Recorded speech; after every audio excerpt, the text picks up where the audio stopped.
growing up in a Florida State household, just how long have you dreamed of playing in this game? Yeah, my whole life.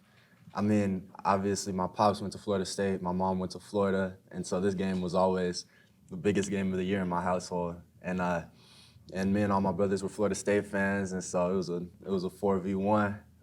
My mom definitely had to fight some tough battles in there, especially especially in the days when Florida State will whoop up on Florida. Um, but no, I truly can't wait to be able to play in an environment like the Swamp. You know, I've heard nothing but incredible reviews from someone who went to that school, from the people who surrounded me. Like, I've heard that it's an incredible environment. I respect the School of Florida a lot, and so I truly can't wait to play. All right. I know the team results are what you were most looking for, but this season, how rewarding is it to kind of bet on yourself?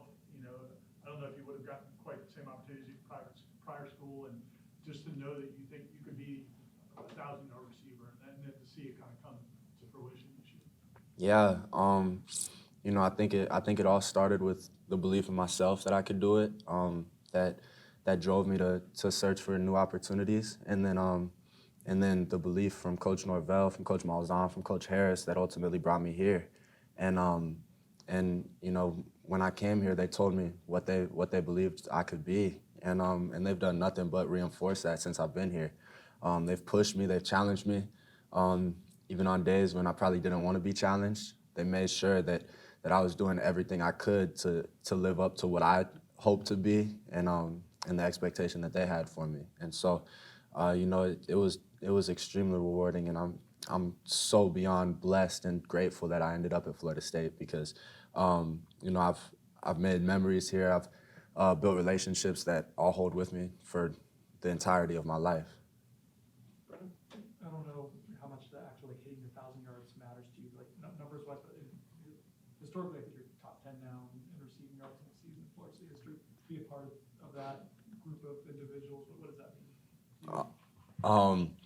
I grew up Florida State receivers. I grew up dreaming about being a Florida State receiver. Like, when I envisioned myself playing college football, I envisioned myself playing in the Garnet and Gold and playing in Doak Campbell Stadium, and being able to have the Seminole head on my jersey, right? And I grew up dreaming about being like the guys on that list, and so now the fact that my name's on that list right beside some of the greatest receivers to have ever played at Florida State and to have ever played college football, like, it's truly, it's incredible. And like, if I would have told my 5-year-old self that I would be on that list, I would have looked at myself stunned probably. So it's extremely cool.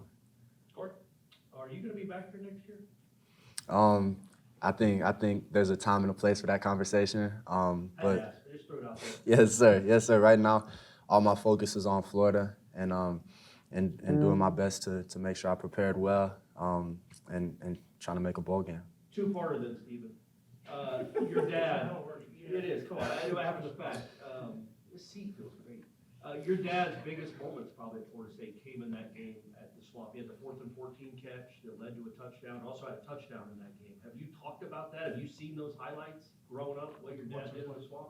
Yeah. It's funny. I've actually probably seen him more here than I have anywhere growing up. He'll always try to downplay it, and you always, whenever you think about your dad, you're always growing up thinking, oh, he's just an old man, he's balding, and he can't keep up with me. But then you get to the place where he played, and people still know his name, and people are still talking about the plays he made, and so it's really, really cool. And it's been really cool for me here to see, like, how much the town of Tallahassee embraces Dominic Robinson, and as a result, how much they've embraced me. And so I'm really, really excited to play in a game where he made some of his biggest plays, and hopefully I can make some plays of my own this game. Correct. Your parents were really good athletes, and obviously instilled that in you, both the way to get there and just being a good athlete. What has it been like for you to do that for your younger brothers? It's crazy because a lot of times I don't even realize that they're watching me. But then they'll tell me or my parents will tell me, or I'll just see their movement patterns sometimes, and it'll be like, dang, that looks kind of familiar. And it'll just catch me off guard because I'm like, they're watching everything I'm doing, both on and off the field. And so, I think that's part of the reason I try to carry myself the way I carry myself is because I just want to be a good role model for them. I want them to grow up seeing that you can be both a good person and a good athlete. And hopefully, hopefully I've done a good job, done a good enough job, and hopefully I can continue doing a good job for them and anyone else who may be watching me. You talked about relationships earlier, and one that we've heard a lot about from you and from Tommy is that connection that you guys have. This might be the last game, not asking about yours, but just with Tommy's eligibility that you two get to play together.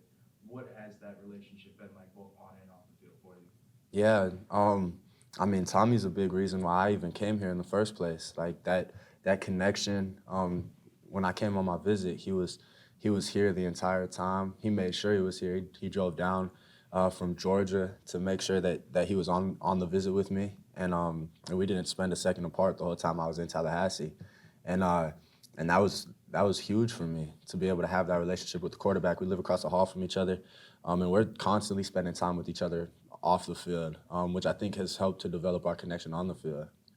Because Tommy's a great dude, great person, and I've really learned a lot from him, and I'm really truly thankful for him because like I said, he's a big factor in why I even ended up here in the first place. And so words can't describe how grateful I am for him. Following up on Corey's first question before, it's not like the old days when guys had to decide, are you going to stay in college or are you going to go try to make money? Like now that there are options, guys can stay in college and there are opportunities at different schools with revenue sharing.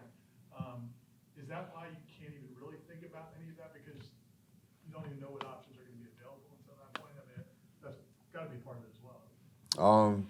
Honestly, I can't think about it because all my focus is on trying to win the next football game. After the season, I'll be able to tell you guys more.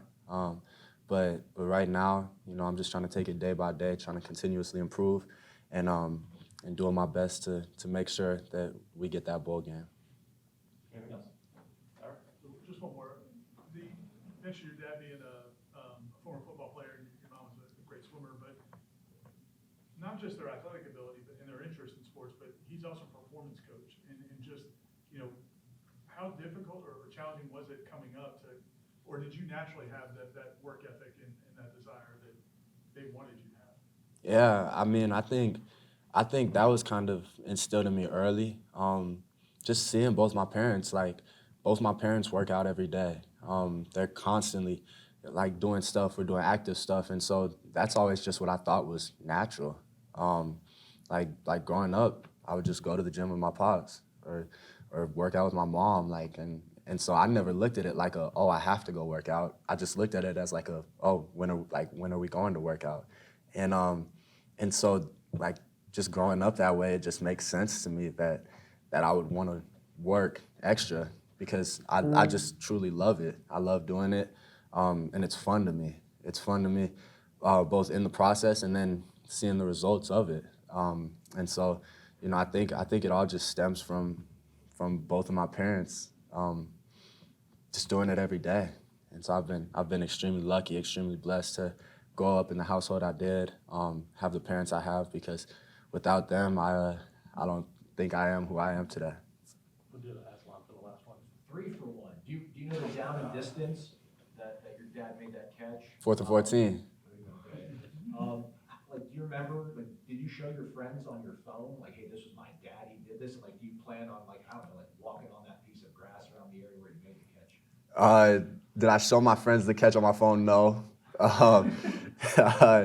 But I think it would be pretty cool to walk along, maybe, run that dig you ran, just map it out on that field. However long you did it, 20 years ago, 22 years ago. I think that would be pretty cool. So we'll see how it ends up working out. But yeah, I'm really excited to experience the swamp. Awesome, thanks, Duce. I appreciate y'all. Y'all have a good one.